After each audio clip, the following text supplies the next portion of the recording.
प्रत्येक भक्त का ध्यान रखते हैं।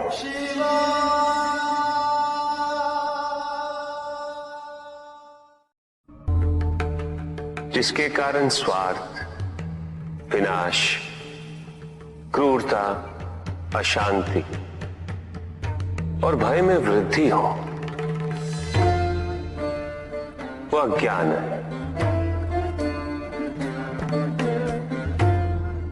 किंतु जो व्यक्ति को उदार, निर्भीक, सहनशील और विनम्र बनाए, वही ज्ञान है। अज्ञान की शक्तियां दुरुपयोग करने हेतु प्रेरित करती हैं, किंतु जो अपनी शक्तियों और अपने सामर्थ्य के प्रति अपने उत्तरदायित्व को समझाए, जो न केवल अपने अपितु अपने से पहले संसार के उद्धार हेतु प्रोत्साहित करे, वो ज्ञान है। ज्ञान का मूल उद्देश्य ही परोपकार है, सृजन है। दूसरों की भावनाओं को समझना, उनका आदर करना, यही ज्ञान है। क्योंकि ज्ञान हमें न केवल अपने अपितु दूसरों के दुख और सुख के प्रति भी संवेदनशील बनाता है। किंतु जो दूसरों की भावनाओं का अनादर करे, उसे ज्ञान की श्रेणी में कैसे रखा जा सकता है? अज्ञान के कारण व्यक्ति सांसारिकता में बंधता जाता है, मोह माया में उलझता जाता है। अज्ञान परम सत्य से दूर ले जाने का माध्यम है, किंतु ज्ञान व्यक्ति को परम सत्य की ओर ले जाता है। ज्ञान मुक्तिदायक है, मोक्ष का मार्ग है, और इस मुक्तिदायक ज्ञान का सर्वोच्च रूप है आत्मज्ञान। और यही ज्ञान की पूर्णता भी है कि व्यक्ति अपने को समर्पित कर दे, छोड़ दे अहंकार को, तो ब्रह्म की इच्छा ही पूर्ण होती है, और अभी भी वही फलित हो रही है। ऐसा नहीं है कि हम उससे भिन्न फलित करा लेंगे, लेकिन व्यक्ति भिन्न फलित कराने में लड़ेंगे, टूटेंगे, नष्ट हो। कुछ भी सुनने और समझने के लिए मन का मौन रहना आवश्यक है, किंतु मन मौन रहना नहीं जानता। वो तो निरंतर कुछ ना कुछ कहता रहता है। प्रतिपद शब्दों का आक्रमण चलता रहता है मन पर, और यही आक्रमण है जिसके कारण व्यक्ति कभी भी शब्दों के परे नहीं जा पाता। जहां जीवन की सत्यता का बोध उसकी प्रतीक्षा कर रहा होता। कभी भी किसी व्यक्ति का विवेक, उसके संस्कार, निर्भीकता तथा उसके आचरण की परिपक्वता को परखना हो, तो उसे शक्तियों से सुसज्जित करता हूं, पदाधिकार सौंपता हूं। परिणाम स्पष्ट हो जाएगा। प्रभु, यदि आप स्वयं यहाँ कैलाश में उपस्थित हैं, तो प्रतिदिन का संध्या काल पूजन आपके समक्ष क्यों नहीं होता है? पूजित का साक्षात सामने होना मन को भटकने नहीं देता, किंतु जो सच्चे भक्त हैं, भगवान तो उनके मन में, उनके हृदय में निवास करते हैं। जिनके हृदय में श्रद्धा है, उनके लिए पूजा करने हेतु अपने आराध्य का साक्षात सामने होना अनिवार्य नहीं।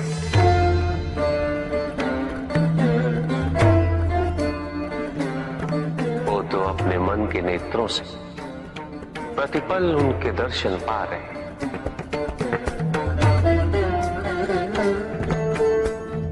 उनकी प्रत्येक अनुभूति में भगवान है।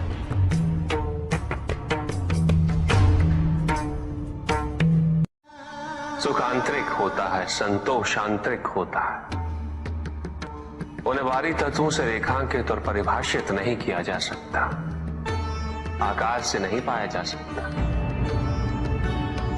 आकार के आधार पर केवल अहंकार ही उत्पन्न होता है, क्योंकि आकार से तुलना करने का संदर्भ प्राप्त हो जाता है। यदि तुम्हारा आकार छोटा है तो तुमसे भी छोटा कोई ना कोई अवश्य होगा, और यदि उसी प्रकार तुम विशाल हो तो तुमसे भी विशाल इस संसार में कोई ना कोई अवश्य होगा। इसीलिए शरीर या आकार की तुलना करना कभी भी शाश्वत सुख का आधार नहीं बन सकता। युद्ध किसी व्यक्ति से नहीं गणेश, मानसिकता से होता है। युद्ध में संघर्ष अच्छाई या बुराई का नहीं होता, सभी में अच्छाई है और बुराई भी है पुत्र। युद्ध तो विचारधाराओं का होता है। व्यक्ति अपने पराक्रम पर, अपनी क्षमता पर विश्वास। प्रभु, क्या संसार में केवल सुख का होना संभव नहीं है? प्रत्येक आत्मा का लक्ष्य केवल सुख की प्राप्ति ही तो है।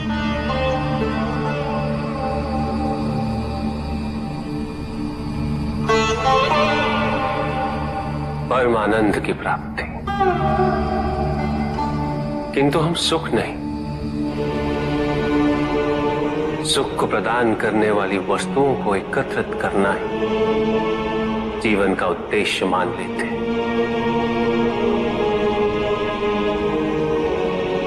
ये समस्त संसार माया है, सब कुछ नश्वर है।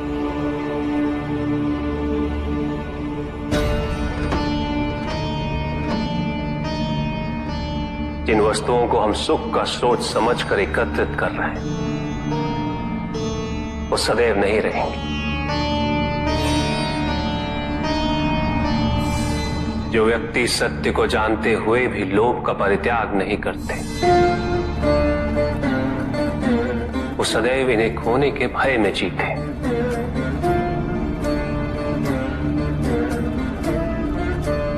और जो व्यक्ति सत्य को जानते ही नहीं, वो अहंकार में जीते।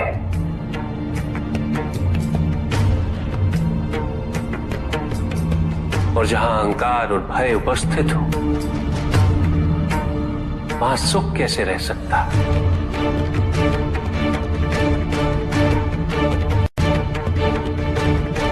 किसी को ये दुख है कि उसके पास कुछ भी नहीं, और जिसके पास सब कुछ, उसे ये दुख है कि पाने को कुछ शेष नहीं। सुख को हम स्वयं अपने दृष्टिकोण से परिभाषित कर देते हैं, जबकि वास्तविकता इससे भिन्न है।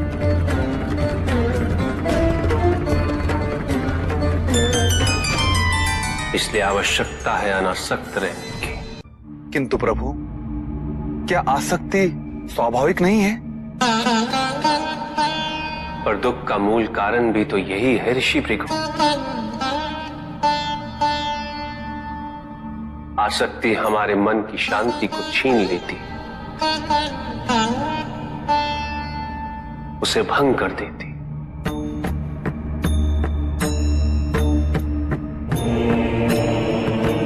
हमारी बुद्धि को स्थिर नहीं रहने देती, उसे चंचल बना देती।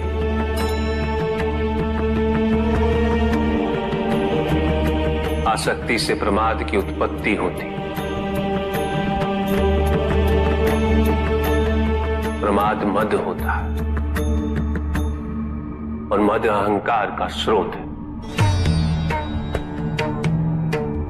और अहंकार पूर्णतः अशुभता में परिवर्तित हो जाता है, अर्थात आसक्ति अशुभता की जननी। इसलिए अनावश्यक है। तो प्रभु, आसक्ति को अनासक्ति में कैसे परिवर्तित किया जा सकता है? और हम आसक्ति से कैसे उबर सकते हैं प्रभु? आसक्ति से मुक्त होना ही अनासक्ति है। आसक्तिहीन होने के लिए अपने और पराये का भेद मिटाना अनिवार्य है।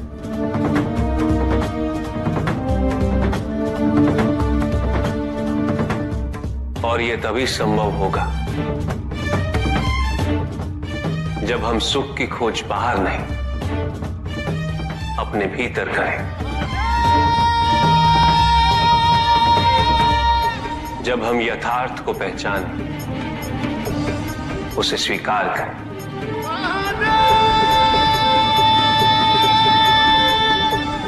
हम अपने सुख को सांसारिक तत्वों से परिभाषित नहीं करें। जब तक हम ऐसा करते रहेंगे, हम बंधते जाएंगे। जब हम स्वयं अपने भीतर झांकना आरंभ करेंगे, हमारी मुक्ति का मार्ग स्वतः प्रशस्त होता जाएगा।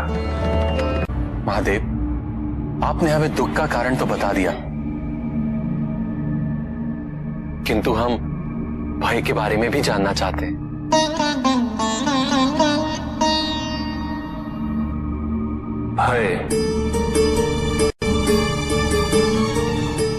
भय का स्रोत है इच्छा।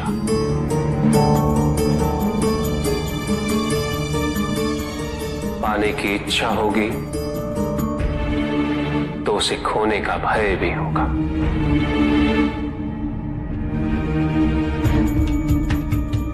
यदि जीवित रहने की इच्छा है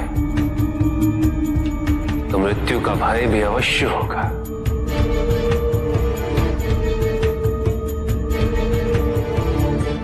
किंतु केवल मनुष्य ही नहीं, देवता, गंधर्व सभी इस भय से ग्रसित हैं।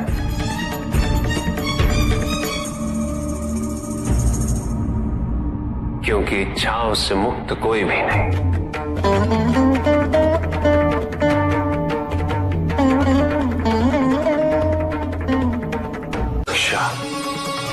ईर्ष्या, द्वेष और निंदा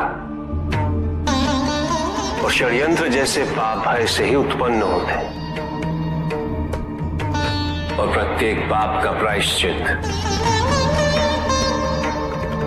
केवल दुख और कष्ट उठाने से ही संभव होता है।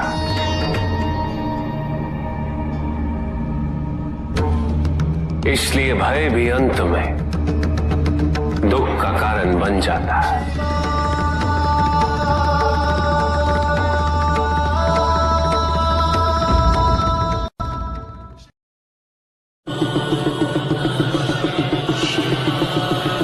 जहां न अमृत, न विष, न सुख, न दुख, न स्वर्ग, न नरक, वही परम आनंद है। उसी परम आनंद तक की यात्रा है तुम्हारी। ये यात्रा आनंद के सानिध्य की है।